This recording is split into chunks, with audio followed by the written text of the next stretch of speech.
exported our jobs, treated us like fools. Now they're working hard to take over our schools and run them for profit like they do our jails. So they make up lies to say that we failed when the failure is theirs because they've stolen our wealth. Whatever is good, they preserve for themselves. Do you think it's good for the students or bad for the students that teachers are guaranteed their jobs for life?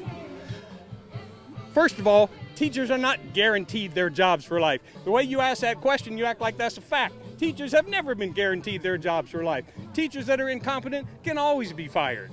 If that were a fact, that would be horrible. In acting, there isn't job security, right? There's an incentive to work hard and be a better actor because you want to have a job. So why isn't it like that for teachers? You think job insecurity is what makes me work hard?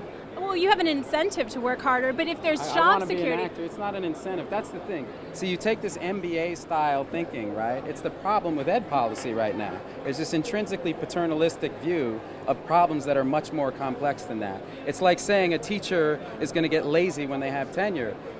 A teacher wants to teach. I mean, why else would you take a shitty salary and really long hours and do that job unless you really love to do it? Oh my God. Oh my God, I'm so sorry.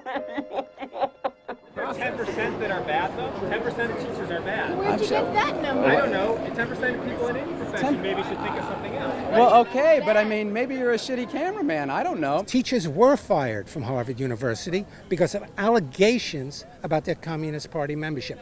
That's called the real world. Okay, not political science seminar, libertarianism 101. That's what happens. And I think that this carried over to teaching. So are first grade teachers intellectuals that need hope to be they protected? I hope that they have studied child development.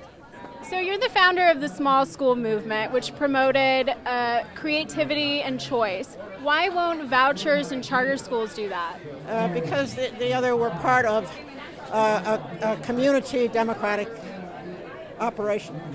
Precisely what differentiates me from libertarians. I have the same ideal, but I also know more about the corruption of money. How much more would you like to see going to students? How much money do you think a child is worth? It's unconditional. Children aren't worth money. But it costs $10,000, more than $10,000 per student right now. $1 million to raise my children. There's no money that can be set price on a child's life and learning. So about money. It should truly be about educating our children on how to survive in today's world.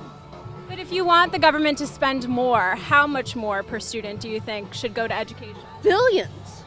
$1 billion per student? Sure, why not? Spending per student has doubled since 1970, and we're seeing that tests remain the same. They've just flatlined. What do you think the solution is? Should we give more money to help better the schools? Sure, we should give as much money as rich people think they need for their children. No cuts, no concessions, tax Wall Street. J.P. Morgan is raping our country. Gates may be richer, but I am smarter about students. I am a teacher. If I stop going to my local grocery store, Yes. my local grocery store is going to be hurt. So Yes. do you see a problem with that? I don't think education is exactly the same. I'm really sorry. Education is a basic social right. Everyone has a right to a public education.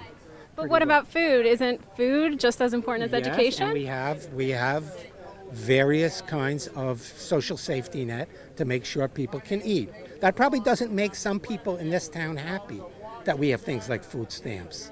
Well, we have choice and competition at universities and preschools, so why not K through 12 education?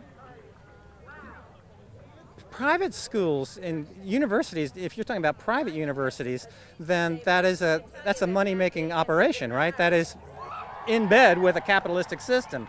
If you're talking about public schools, I don't want that to be privatized. You've written a lot about poverty in the South Bronx. Why aren't vouchers and charter schools an answer to that? Vouchers and charter schools are the worst possible answer because, first of all, they will never serve more than 2 or 3%, maybe 5% at most of the population. So then we need more charter schools. No, that's insane. The fact is, first of all, charter schools on average are no more successful than public schools. The only ones you hear about are the super schools, the ones that get on Oprah. Competitions is winners and losers. So if you think all students, poor students, kids from communities that don't have much money have the same right to a quality public education, then why do we set them up to compete with each other? Why don't we say all kids need to be having a good education, and you don't have winners and losers? But isn't that what we're doing right now? Don't we have winners and losers now, or all losers right now?